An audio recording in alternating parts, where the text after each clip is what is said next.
Hello, Crit Fam! Welcome, one and all, to another episode of Steelguard Wardens. Today we are going to be continuing with episode 4 of the series. If you guys have been following along, definitely continue to watch and see where the penultimate episode goes. And if this is your first time coming in, just a little bit of logistics before we go ahead and get started and I join the rest of the Steelguard cast.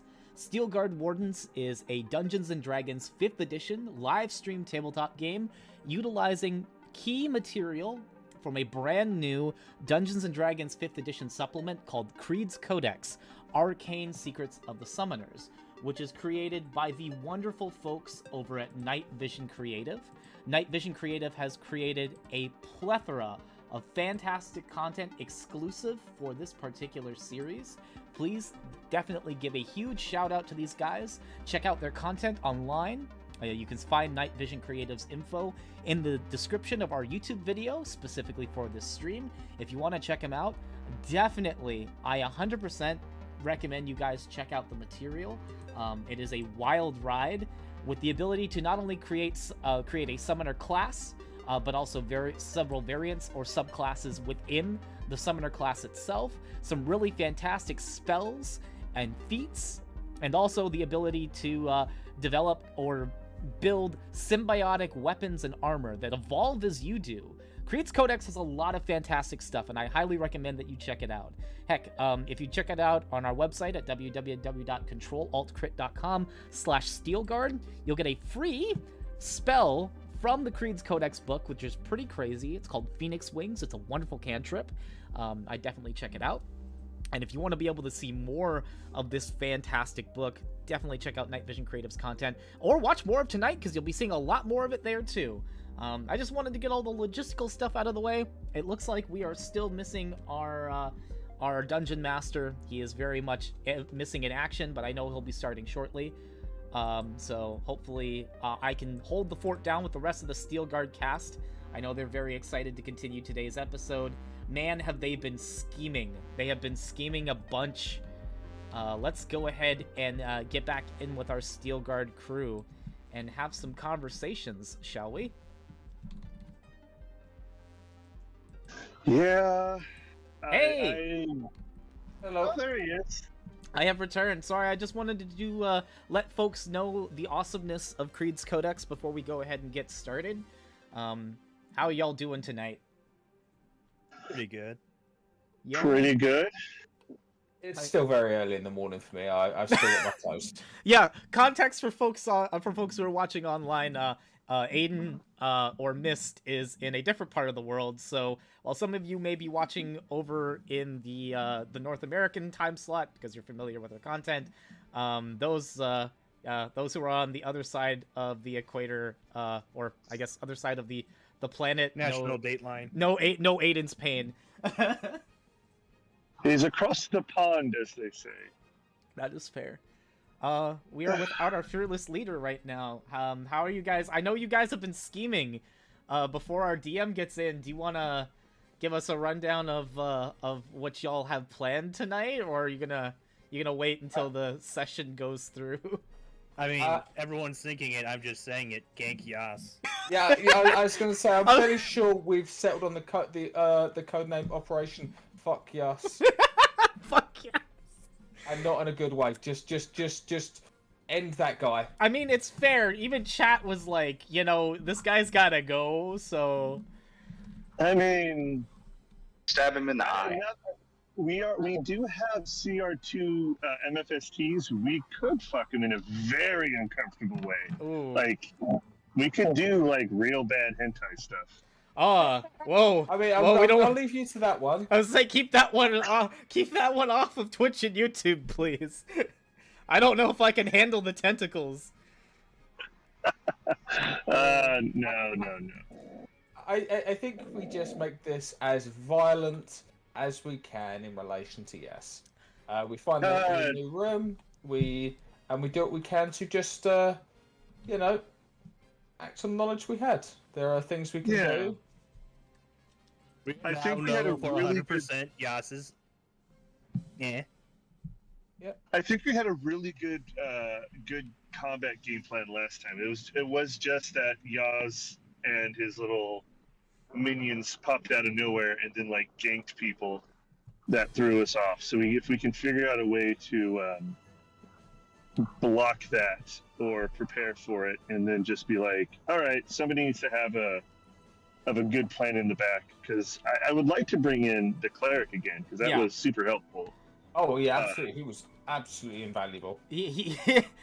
I sort of like. I feel like you guys really held the fort down. He took considerable hits and he did a lot of damage, but like you guys came in and held your own that time. It was all mini car. I do have a question. I know we're trying to figure out like the thought process of Yaz. I am more worried about the priest, about Garion. Yeah. Oh yeah, because you guys don't know if he's on the level or not. Yeah, because we keep getting that weird vibe from him. So we know Yaz is bad. We don't know where the priest is in all this. Yeah, that's So, fair. shall I try my hand at some bluff checks saying I read Yas's mind, or?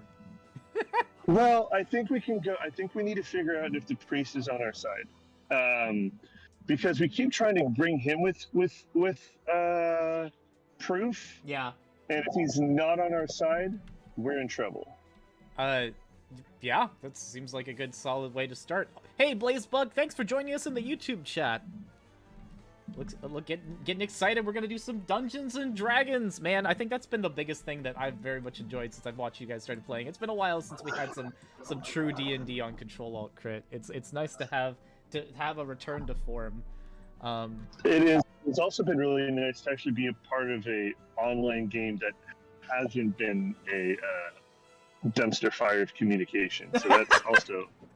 Yeah, it's usually good. There are definitely elements of D&D that are interesting running online. Yeah, we have not reached many of the big roadblocks, and I'm glad. Y'all have been a fantastic group to play with. Man, if Brendan doesn't get here, I'm gonna start running the session for you guys. I'm joking. Oh yeah, right. and we all know that Sean's on our side, so. I don't know. I don't know. I suspect mischief. Oh man. I don't know. I think Sean's really on board with the whole like, you want to murder Yaz? Let's do it. I mean, I'll be a total bro for now, but the minute I get in the DM seat, no, all bets are off. Absolutely not. Know. I mean, weren't you the DM for some of the freaking playtesting? This is true, and I was the guy that handled the player auditions, and I was all right to some of y'all. If we wanna bring that up, like y'all didn't have a terrible time, I don't imagine. Like I think the one person that got it the worst was Linnell when I dropped a young dragon on her. That was about it. That is rude. That was extremely rude, and it was a point blank crit of like poison. Wait, was that a point of conversion? Could have been point of conversion. No, it was just y'all had random encounters throughout the map, and one of the things she tried to check something that was in the ground, and she awoke a young dragon and stepped on it, so it breathed on her. No. All right, gentlemen, real quick, I'll be back in a minute. I gotta get inside and get situated. But Gotcha. I'll be back. I'm gonna make a quick post to our DM and make sure everything's all good. KnightVisionCreative. We're live, checking to make sure everything's good. I'm just making sure we didn't get the memo that something happened. Probably just running a bit late. We all have those days where things just get on top of us. Yeah, this is true. It always happens. And to be fair, we are technically going to be, in order to have everybody here for combat, we're gonna need a few minutes. Aldrich was actually on his way home, because the IRL job working for the Post is terrible when it comes to the holidays, and it's coming up real fast. It'd be like, some people are like, well, man, it's not even November yet. How is it the holidays? Man, when it comes to retail, the holidays start as early as September. Let's be real about Oh yeah. it. Friggin', like, I know someone who works retail, and yeah, was literally telling me how she's setting up for Christmas already. Yep, they do. Like you don't even get through Halloween before they start going, oh yeah, here's Christmas, here's all the music. Like, just everything about it is just the worst. I used to work retail, and the amount of people I've seen start fist fights over a frozen turkey close to Christmas is insane. That's surprising. And you don't even live in a place where Black Friday is a thing. That's horrifying. Oh no, we have Black Friday. Oh, you guys have Black Friday? Oh god. Okay. Yeah. No. I've only gone to Black Friday once, and that was in the afternoon after the stampede had subsided. Yeah. It's a good way to describe it. I'm formerly from Canada, and Black Friday is not a thing, but Boxing Day is. So, yeah, it's weird. We don't have any of our big deals until after the holidays have come and gone. So, I mean, give us your money. Yeah. Okay, you've given us our money. Now here's some deals. We need to get rid of stock. It's the, hey, let's go ahead and return all those gifts you don't want for stuff that you actually want. I appreciate it very much. All right. You know what? I can do a little bit of Creed's Codex plugging. While we're waiting on Brendan, let's talk about some of the changes you guys did, because you guys have leveled up. You went from level 3 to level 4. Each session, as we've noticed, has had you guys advance a level, and y'all. I know y'all have your various subclasses, which, as you guys talk about it, I'll go ahead and showcase on the overlay, but you want to talk more about, like, kind of the extra feats that you guys picked, or if you went for, instead, feats, maybe just, like, stat ups, what you guys chose to do? Let's go from top to bottom. Aiden, let's start with you. We'll do that. So, for me, I went for Keen Mind. That is the feat I went for, because it made sense, basically. It gave me the +1 to int that I very much wanted. And it also gave me the ability to remember everything crystal clearly for the last month. So, when I next have to give to explain to someone exactly how things are, I don't hopefully fail checks really badly to say very vague things. So, Keen Mind is a general, like, Dungeons and Dragons feat, correct? Yes, okay. It is. I can read it for you. So you have a mind that can track time, direction, and detail of uncanny precision. Again, following benefits. +1 to intelligence, maximum 20. Always know which way is north. You always know number of hours left for next sunrise or sunset.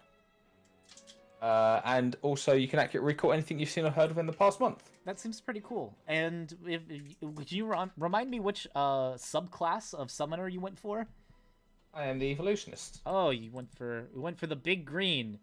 Yeah. And for folks in chat that are still kind of getting used to how the summoner works by watching this, but aren't sure what the evolutionist is, basically they can improve summons to kind of be their own ideal setup. They get adaptations which they can use to mold their summon into something that kind of fits or adapts to what they need, which is pretty interesting. There are an absurd amount of changes you can do to a summon's form or abilities. It's pretty crazy, and all really well documented. I guess that's the one thing, is like these adaptations are kind of all over the place, but they're fun. They're a lot of fun. Because I've seen some of the summons that you've made. You made the crazy spider. You made the crazy wolf. What kind of adaptations are you planning on, like, going for? Like, what's your end game plan, since you only get to go up to 5th level? You talking about what sort of adaptations? Yeah. There's a multi-attack one which I'm planning on taking. Yeah. It seems pretty good.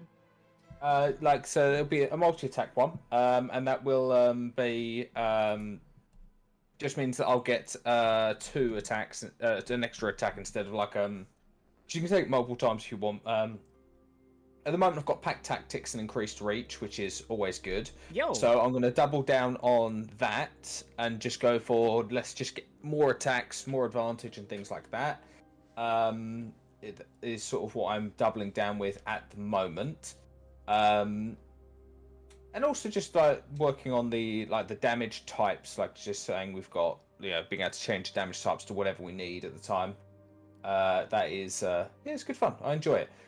Just also in relation to the evolutionists, there's one major difference between it and the other subclasses.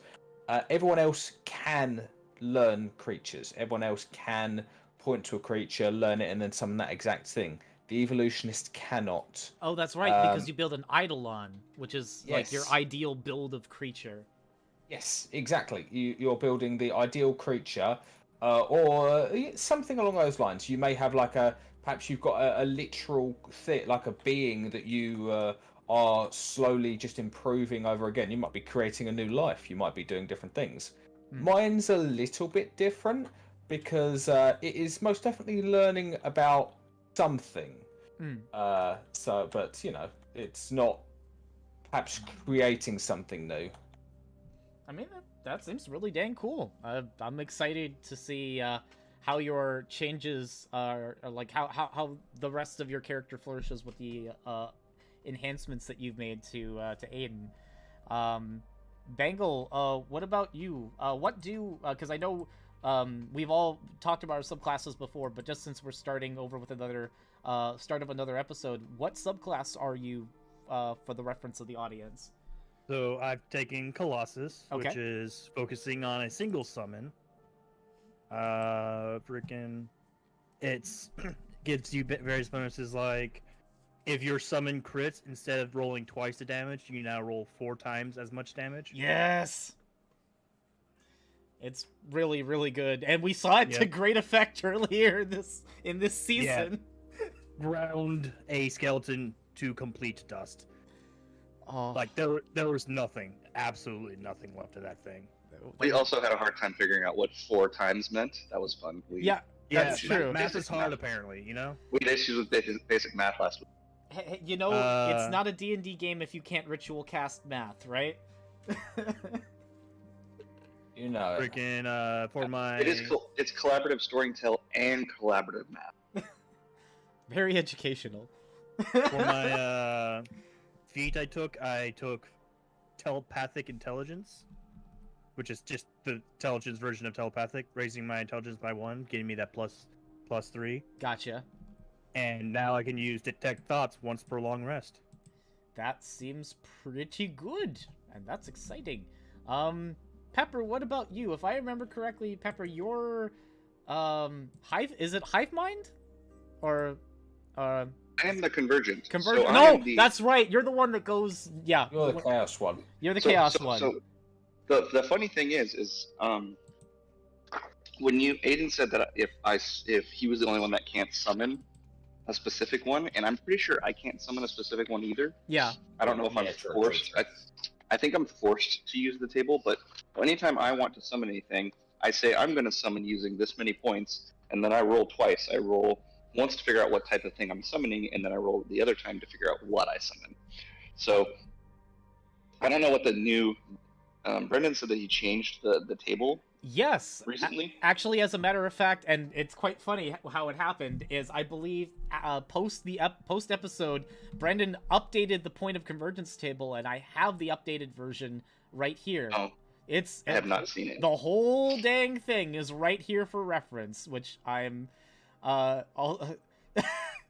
I do like the alternate convergence table rules, which is interesting. It's a good way of handling it if you don't want to use what's on the table exactly. But okay. Yeah, no, it's unique. And yeah, for those of you out there who enjoy the insanity of wild magic, you'll enjoy the convergent subclass of the summoner. It's pretty nuts. Well, it's worth noting the way that it's designed is you summon random things. Oh, and by the way, you have a 50% chance of having a really, really bad thing happen to your party, or a really, really good thing happening. There is a 1% chance that the next creature that sees you strangely seduce. At 69. Nice. Nice. And then so so for my my feat, I took Shadow Touched, which gave me a +1 to intelligence, so I'm at an 18 total intelligence. And then I took for my spells, you get invisibility, and I took Disguise Self. Just trying to figure out ways that we can. It appears that everyone took feats that'll help us get like some janky way to beat the game before we actually have to fight monsters. Yep.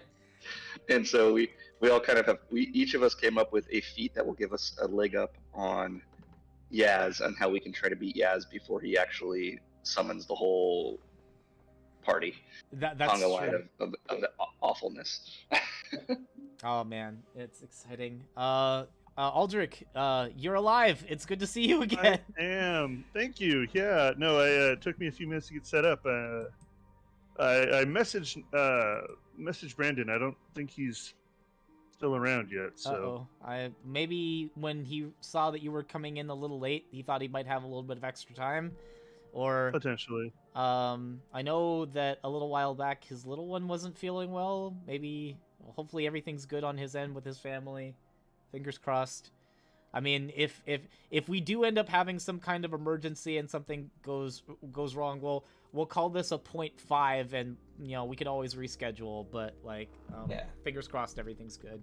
But in the meantime, Aldrich, which subclass are you currently aligned with? Are you the hive mind in this case? I can't remember. No, Oh. I am the horrifier. Horrifier. Okay, I know something started with an H. I'm just trying to remember. Also, I'm trying to find the information in my thing. Horrifier is the last one. Beep boop. I need. No, the last one is Shadow. No, in my list of stuff on the overlays, I have them all Gotcha. set through.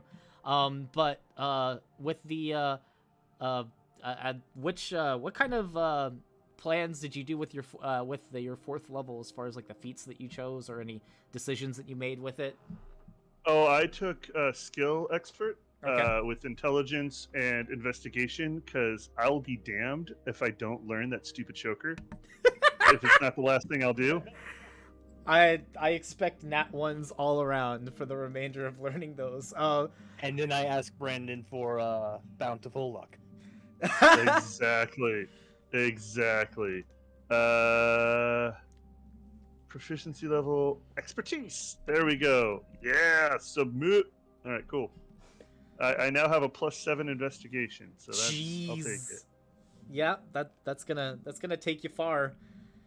Or you just roll really poor. I mean, you need at least a 16, I believe, to be able to get or at least understand the formula of the creature you're looking for. Wait, how come it's not +8? Oh, okay. Yeah. How come it's not +8? Because I only have a 16. I only have a 17 int. Oh. Yeah. Okay. I could drop my wisdom to a 10. Yeah, But, that's what I did, because I didn't realize how far we'd go, so I was like, hey, do you mind if I drop this? And he didn't seem to mind, so... Yeah, Brendan is a very chill DM. Yeah. I'll see if he'll let me do that. If he will, I'll take the 18 int over it, because I've been using a lot of my my cantrips. Yeah. And that would definitely help with all the attacks and damage. So, beep. none of the damage, just the attacks at least. Makes sense. I want to be able to get in and see all the shenanigans that are going on this evening. So, how about this? Here's a fun one. What is the thing you've enjoyed about the summon the most? What was the thing you think, okay, that was unexpectedly fun. Like, I really enjoyed that. Or we're getting into the good specific questions thing? again. Yeah. Yeah. This is a What good starting specific point. thing you're like, you know what? That's what made this work. I can go first. I just liked... what really drew me to it was, like, you can summon anything. Yeah. And so, like, when we did our one shot where I had my flail snail and I pumped him up by like +3 AC or whatever, that was super duper fun. So I don't know, having the ability to summon monsters, even though the MFSTs actually might be stronger, it's just really cool to be able to summon like a random giant or a random ogre or whatever, and like have it be your bitch, Yeah. I get you. And if you wanted to make the game, like if you wanted to, I think a DM could make a monster catching style game, quote unquote, out of the summoner and just have everyone be summoners. And that would also work out really funny too. So that's something I also thought about. That's something I've definitely noticed. It's like I when we were all going to be summoners, I was like, "Oh, are we going to have some problems?" And like the healing is obviously a thing, but it's actually gone a lot smoother than I was expecting. Yes, same here. I've noticed that that we've managed to. I'll take sleight of hand. That'll be the skill that I choose. Nice. Yeah, the thing that I've noticed as well is like we've managed to have enough hit points amongst creatures that we haven't needed to like particularly heal ourselves, but taking things like Reaper's Fist and Life Siphon has definitely helped in small amounts. It's not great, but it's been a little bit better. Mm-hmm. She's still out. Yeah, I'm not sure what's going on. I also checked online.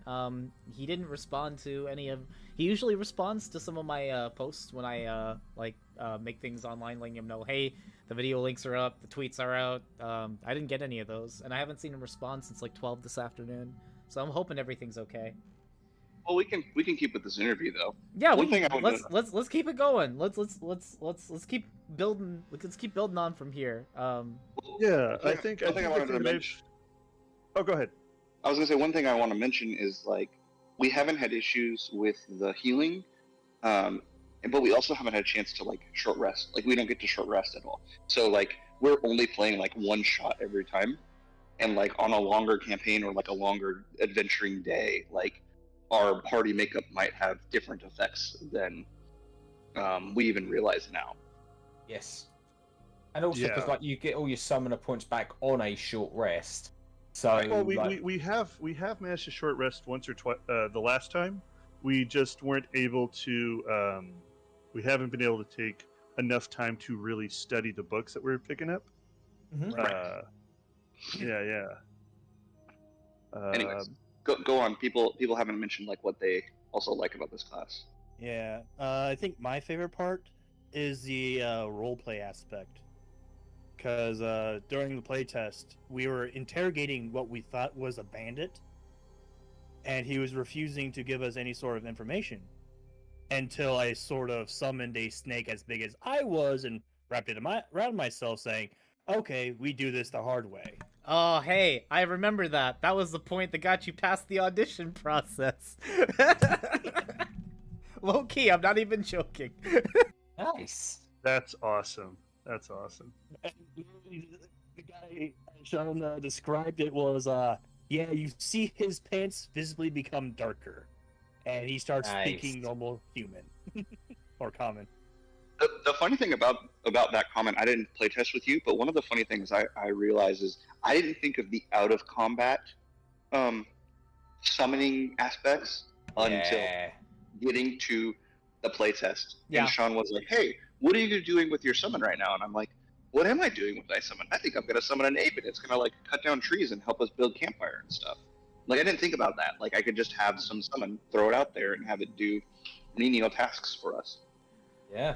That honestly, that's I'm also thinking about like stuff that I've enjoyed, because material when it comes to the amount of utility that you can do with the summoner class from a role-playing perspective, like it's really powerful in that regard, just as much as it is as a caster, because be it in a standard game, like a standard 5th ed game, or even a game where your DM has provided a little bit more extra world building or options available to you, maybe stuff from other content as well. Surprisingly, Creed's Codex's material works well with the material from Cobalt Press, as we've tested as well, and some extra homebrew material. I played an animated object, but I intentionally made myself intentionally made sure I never really animated myself.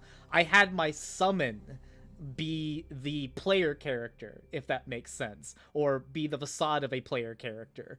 And then that all came crashing down later. But that's been part of the fun of like fiddling around with the summoner class, is that there's a lot of crazy things that you can do to like expand your horizons as far as like how you interact with yourself, with other players, with your NPCs, with how you can make your DM cry out in frustration because you quad crit on an enemy that wasn't supposed to be a problem.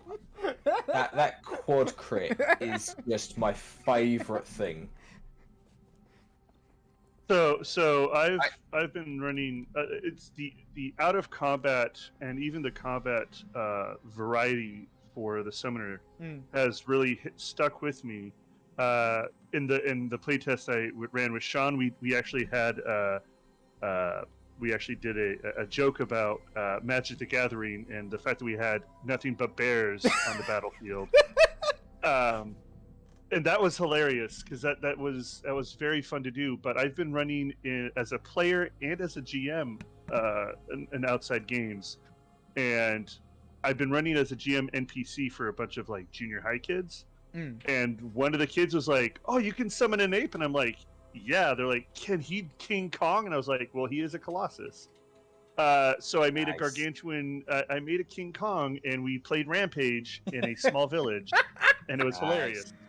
Oh, that's beautiful. Another thing is as a player, I'm also playing a Colossus, and summoning things like, I don't know, a huge hawk to fly on, or the DM realizing that adding skulks, which are permanently invisible creatures that can only be seen by like corpse candles and like young children, was maybe a bad thing to bring to the table for me to learn.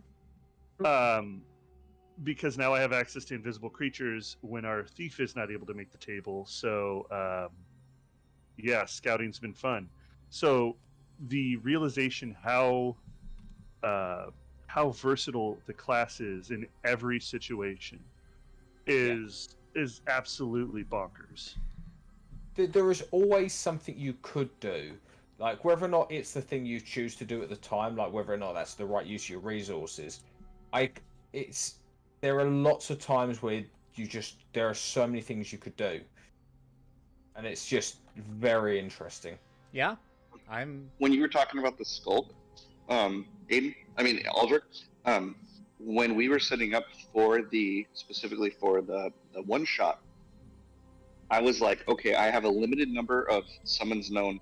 I tried to pick summons across the CR levels that I could do, but I tried to pick them so like this one I could ride on and I could ride on the walls, or this one I could ride on and it flies, or this one I could ride all of my I tried to find ones that I could use as a mount. So and it's also really wild when you think about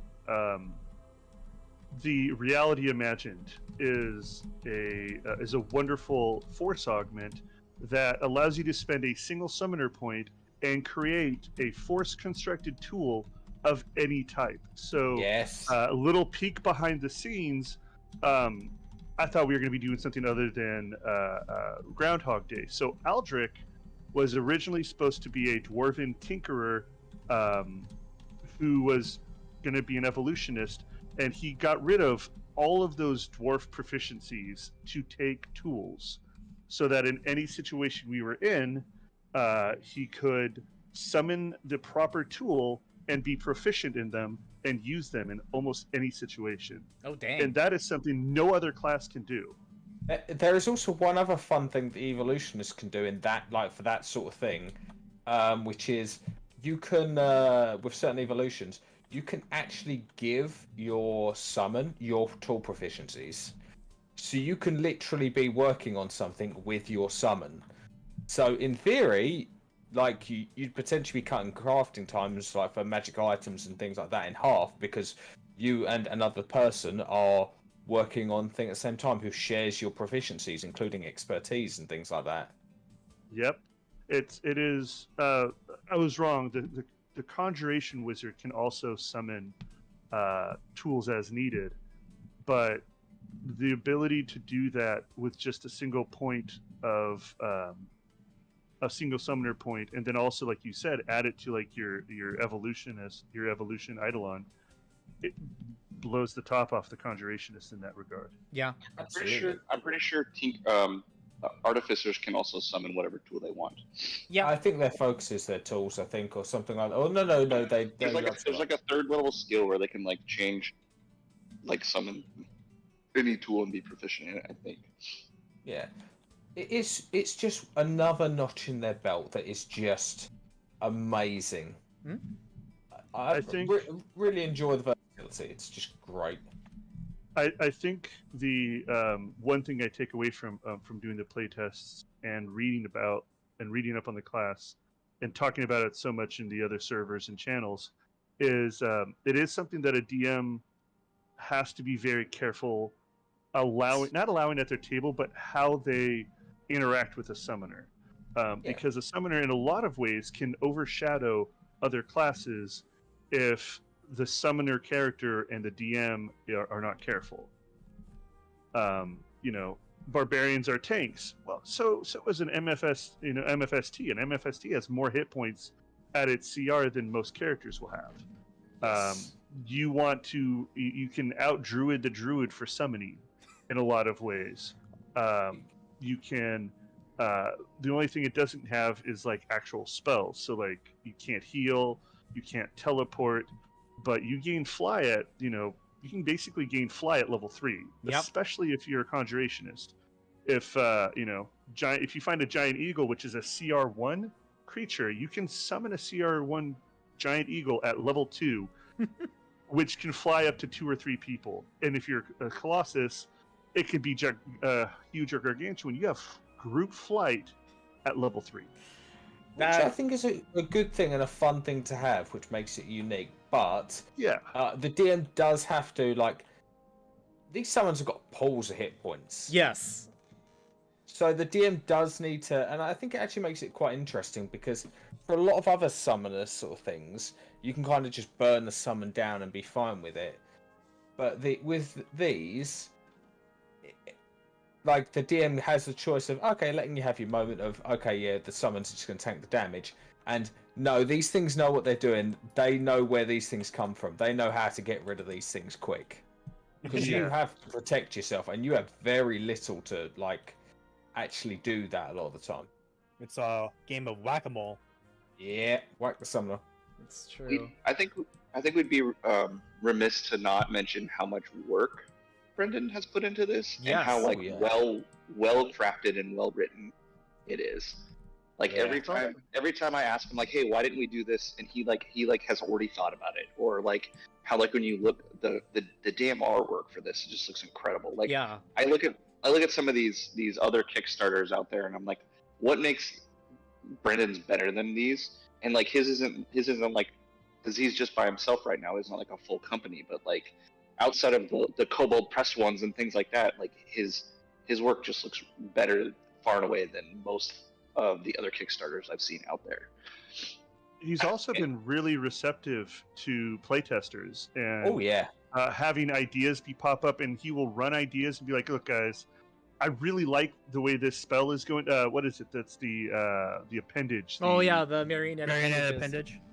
Yeah, the appendage spell, which started off as you can cast a cure wounds and have like 7 hands, and then do like a level 6 or 7 cure wounds spell and heal everybody in your party at the cost of 1 spell slot. And we were like, no. Sounds cool. And I had to come up and be like, that sounds super broken. We can't do that, because now you're gonna give issues. But he's been very receptive to that. Very much so. And I also like the fact that some of the ideas, like, was it us that mentioned the group summon? I would think so. I think so. I believe that's what came up. Yeah. And then the next thing you know is there was a whole thing for it. Yeah. And the whole thing about learning summons was mostly something that was thought up by myself and another. I think it was even you, Aiden. where we kind of had that idea with the learning additional summons, and then I threw maybe 5 or 6 renditions at Brendan, and one of them stuck. So Yeah. it's been really a good group Project. group project. Coordinated strike came out of everybody's concern for not being able to cast cantrips or do their own actions. The snap decision was another one of Brendan trying to give people options to use bonus actions, which most classes don't have to worry about because your major action is what your class wants to do. Yep. But the summoner has a hard time of being like, well, I'm really my summon, and my actual character, just hides behind the desk. and Brendan did a lot of work to make it feel like that's not necessarily the case. Yeah. I also really appreciate the feedback he allowed when we were like, hey, we never know what to do as bonus actions for summoners. Can you write it down for us? And he totally made a table. And then I looked at the table and I'm like, this is a great table, except I don't know what half of these things are. Can you write what they're from? And then the next table you see, it says from force augment, from this subclass. Yeah. So that was super helpful. And it was just... Go on. Yeah. Yeah, no, just I was going to say the point of convergence is another big one. Yeah. I am the least RNG player in the. I hate chaos. I hate not having control over my player, over my character and what happens. But I want to use point of convergence. But at the beginning, it was you have to take a point of exhaustion every time you use it.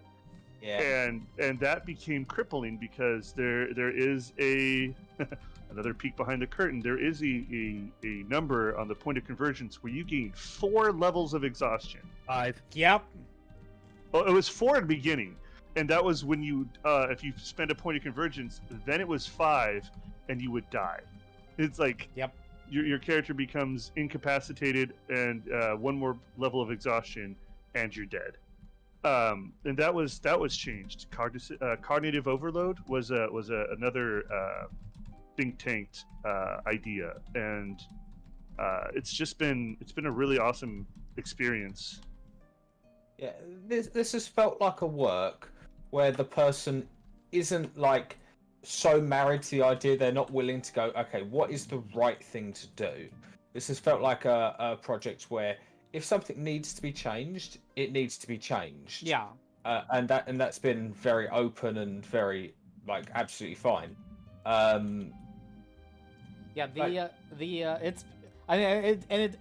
good also for the folks on the other end to hear all this because very receptive group, down for plenty of playtesting. Plenty of playtesters is playtesting on not only the KnightVisionCreative server, but we're also playtesting here on CtrlAltCrit server as well.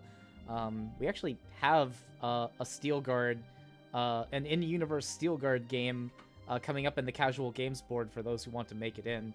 And all of that feedback we want to make sure gets into Brendan's hands because it's this is one hell of an undertaking for a single person to go through.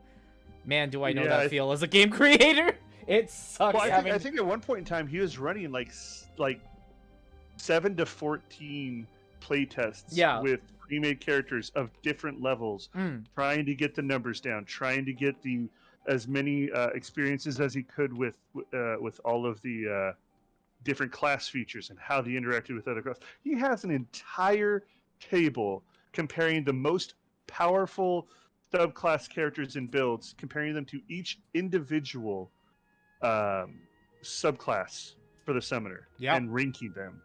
That's an insane amount of work. That's a lot to process. It's very different from D&D Wiki, where it's just I really want to play Rick Sanchez, and this is my take on it, and it gets posted, and we all look at it and go, dude, you can't have a death ray in D&D. That's just OP. It can't be a CR 30 death ray at level 1 because you want to kill things. I mean, you say that, but there's Rick and Morty in Dungeons and Dragons, and that exists. Yeah, but it's not on D&D Wiki. This is fair. Yeah, it's true. Throw all the shade on Wiki. There's some cursed objects on D&D Wiki. There is. Oh, There is one yeah, thing I am. D&D There's one is thing like I'm the offended. OG. That's like the yellow web page, right? If I remember correctly. The one Yeah, with, like, they the try to yellow make it look like the spell books. They Oh, try to yeah. make it look like the handbook. Like the old, like the 3.5 spell book, yeah, or like handbooks. I remember those, yeah. Sorry, you were So- saying, Aiden? There's one thing I'm offended that I've not been able to find a good thing of, and I don't know why. And it's a dinosaur druid. I've looked everywhere for one. And I have not been able to find one that isn't awful. You know, I bet when the next Magic the Gathering piece of content comes out and it's the plane of Ixalan, you'll probably get all the dinosaurs you could ever need. You have no idea how happy that makes me. There was very much a world where Aiden was going to be a dinosaur summoner. I mean, I imagine like there are like they've done so many of the Magic plans thus far that not having the dinosaur plane show up within the foreseeable future would kind of be a bit of a crime. And I think they're going to be doing a lot of cool stuff for Magic's 30th anniversary.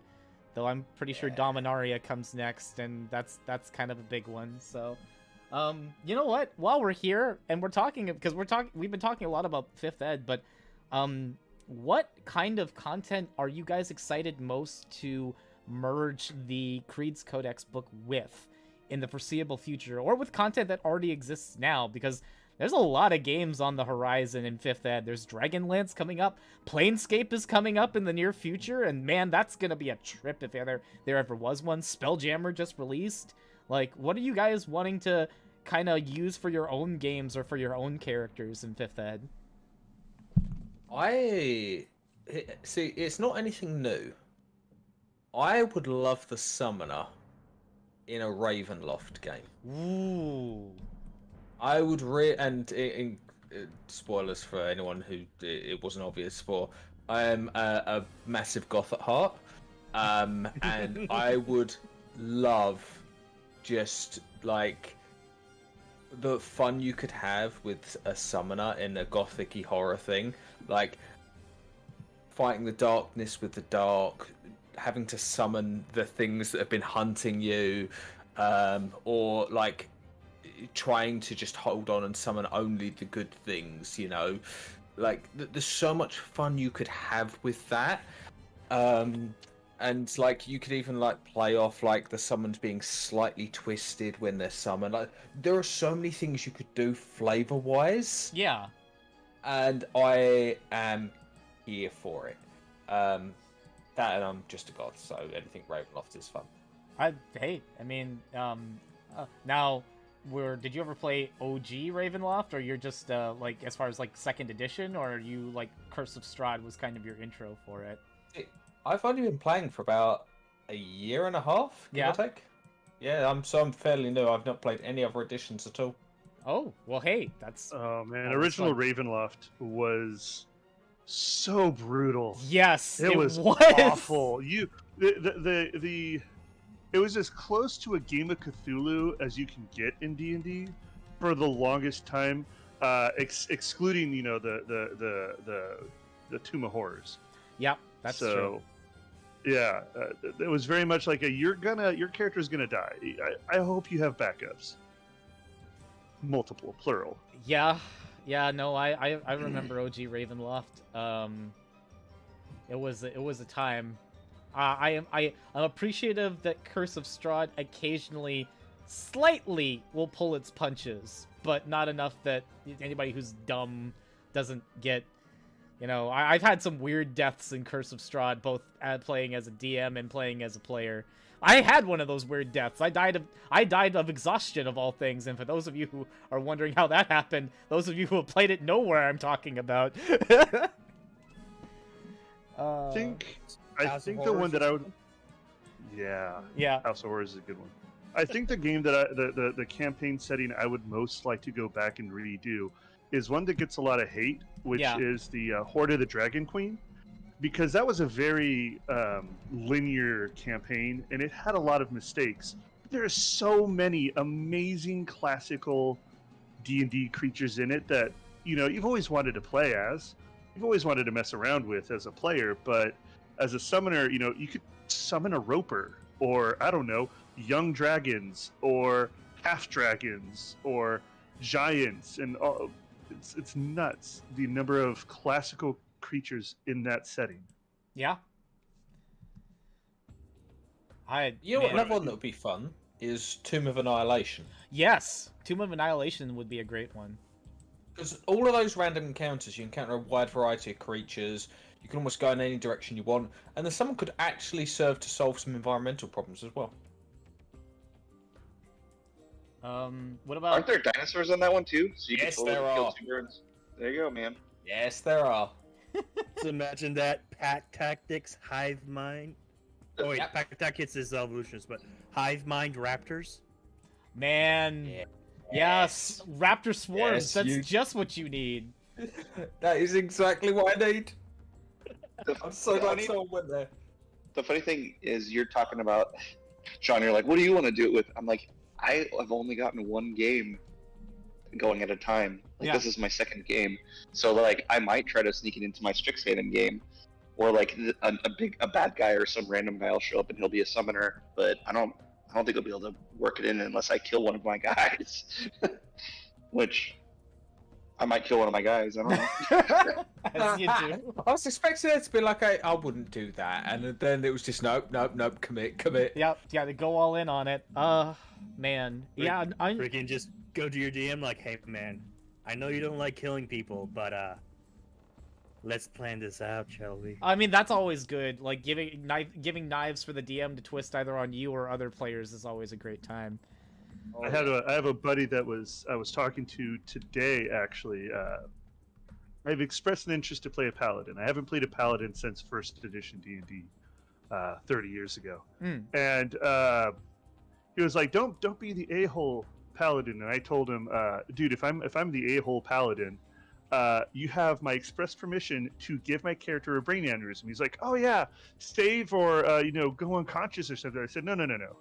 DC 30 save, Constitution save, or you just flat out die. He's like, you can't make that. I said, I know. So if you just need to get rid of a character, man, brain aneurysms. That's the way to take it. Oh, man. Your character starts stuttering. He starts shaking uncontrollably. He grabs his chest as if in great pain. You die of heart attack. Wait, what? See, Or the great beat pointing from the sky. There was a fun character concept I heard at one point. I don't remember where I heard this. It might have been from a stream, it might have been something else. But just having a character that's so old that every day you roll like a D100 and on a 1, they've just died of old age. Yeah, it just kind of lets nature run its course. That's about as natural as that could possibly get. Oh. So It'd just be a funny thing once. Like, it happened once and everyone would be like, what the fuck? So I have an interesting question for you guys, because we've all been like reading through the PDFs, talking about it over and over and over again. Have any of you found a subclass that you initially thought was gonna be trash, but over reading it and now playing this game and all the playtests, you've possibly changed your mind on? Oh, the Aegis, absolutely. I thought the Aegis was going to be... I mean, it's... I felt like you still have the benefit of the standard summoner in at least your initial cases, but, like, I felt like even getting the martial benefit, like, that it felt weaker compared to how the other ones, compared to how expansive classes like the evolutionists become with their eidolons, or how impactful the colossus can be with a large creature that's hitting for large damage, or even the swarm of the hive mind. I felt like even the shadow was just better in a lot of cases, but I feel like the utility of the Aegis can be, or not Aegis, it's not the Aegis I'm thinking of. Is it Archon. Archon? The Archon. I'm sorry. The Archon in particular. Aegis is a spell. Don't at me. The Archon in particular is what I'm looking for, because it's a good martial class when paired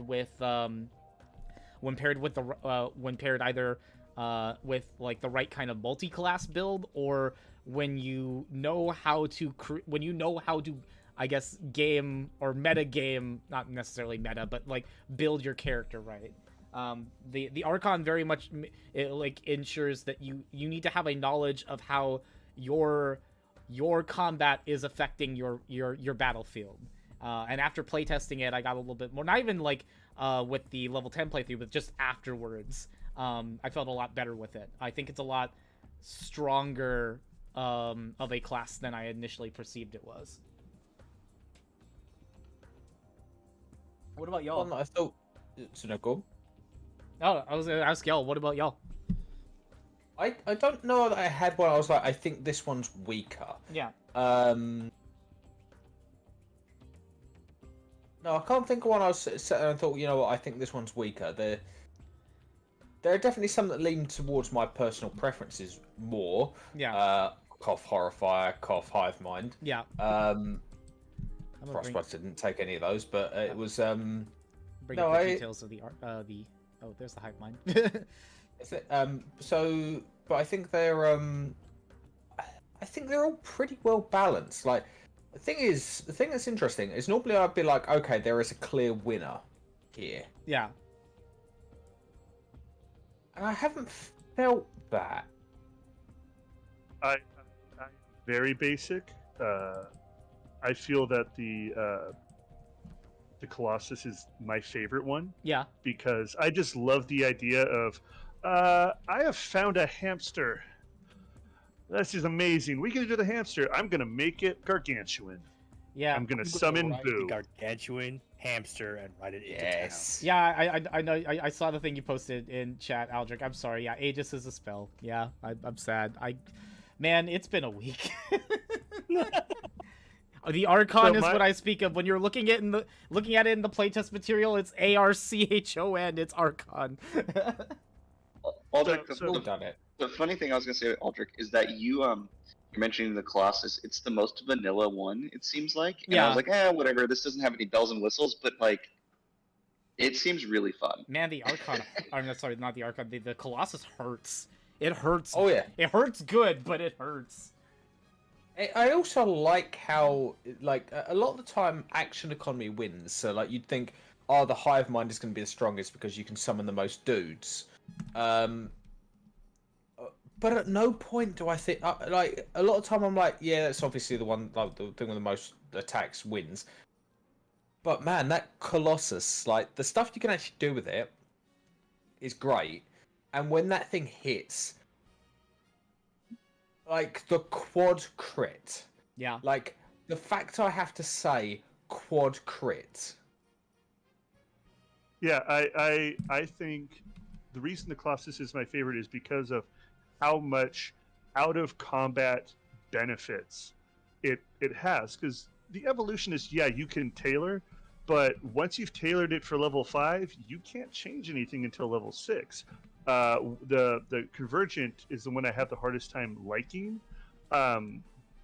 but the one that I thought was the weakest is actually the Horrifier, and because I don't like the idea of the Living Nightmare one. Yeah. But I think since trying to play this and thinking about how I want to eventually use it has really helped me open up. Because I haven't used any of the terrors yet, because undead. But yeah, the Shadow one's also a bit iffy for me. But every time I read it, I'm like, no, that's actually really freaking cool. I feel like a lot of the stuff with the summoner is there are benefits to context and situations, and how you can how you can maximize based on like even just using like the fact that you guys have been in an enclosed rectangle of a hallway for your encounters for a while, and seeing how you've been able to formulate strategy and outflank and outmaneuver the, like, just watching that on stream with these episodes, like how you position your summons and how you use them, how effectively you use them in combat, like there's a lot that goes into that, and I think each class has each subclass has a benefit of being able to manipulate the battlefield in that way, just a little differently each time.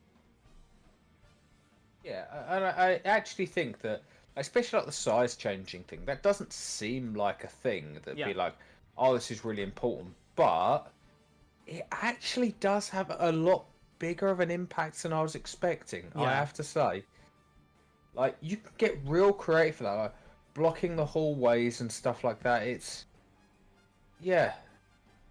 So we are currently at the 9 o'clock mark, and I still haven't heard anything from Brendan. I'm gonna, because I'm a little concerned that based on this time frame, we may not have enough time to be able to go back and go for a full episode.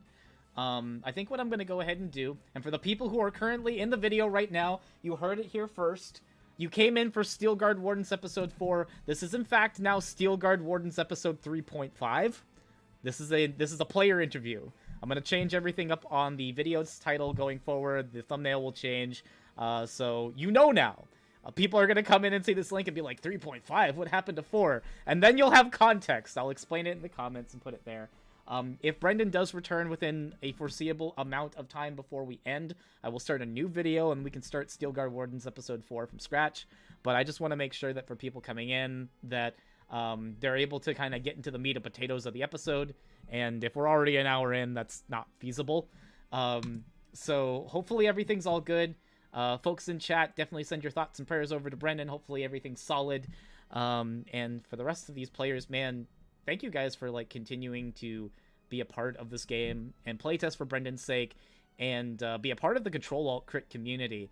You guys are you're fantastic players. Glad to know y'all as people. Y'all make some fun times. I've laughed very much these last few weeks, and I'm actually, I guess this is a minor extension, or we may end at 4 next week if we're still cutting off at the 13th, but I'll be sad to see this series go, like, legit, because it's been a lot of fun to watch you guys play it. Yeah, it will be a shame when it ends. I've definitely enjoyed this. I think we've got a good group here, a good good players, and a good team. I think everyone just is chill. Everyone's down to have fun, and it's good. So, are you guys cool with calling it for now, and we'll see what's going on with Brendan, and then come on back if we have enough time. Otherwise, we'll reconvene next week. Sounds Yeah, fun. I'm good with that. Okay. Yeah, sounds good. I'm fine with that. Yeah. Apologies to the folks on Twitch and YouTube. Thank you guys for watching. If you enjoyed this conversation, give this video a like, thumbs up on it. Tell us what you actually think about based on what you've heard of the Summoner class. And if you want more info, post a comment. I will absolutely post back. Join our Discord. We will answer all the questions for you. Check out KnightVisionCreative's content online. Links for Creed's Codex, Arcane Secrets of the Summoners will be in the YouTube video description. If you're on Twitch, you can also check out the content at www.CtrlAltCrit.com/SteelGuard. All of that material will still be there for you to click and look at, and you'll also get that free Phoenix Wings evocation spell, which is a lot of fun, implemented into your games. It's pretty cool. And check out some of the other stuff that we've got going on here at CtrlAltCrit. Steelguard Wardens is not stopping. It will continue again, provided everything goes well and everything's good. We will continue next week. If Brendan is unable to make it for any reason, I will figure out a solution, and we will see what do. And of course, we got more content showing up, more videos. We actually have an edited release coming out on Saturday, Pokemon Stars Episode 6. People have been waiting for another Pokemon Tabletop United episode. It's coming. So hype for that. Stargate Phoenix Episode 9 is releasing later this month. The finale of our Dungeons & Dragons horror campaign, Farlight, is ending on Halloween Day. Oh, and I forgot, another 21XX game happening on October 29th. So check those out too. Big hype. And check out all of our join the Discord, talk with our players. I know y'all are super active on the KnightVisionCreative Discord as well, so you can also check that out as well. Be sure to join. I believe that Brendan's links are also in our partners page, so if you join our Discord, you can get those too. Man, is there anything I've missed? Y'all are awesome. That's all y'all need to know. Y'all are awesome, and we'll see you next week with another video. Bye, everybody. Yeah, till later. See you later.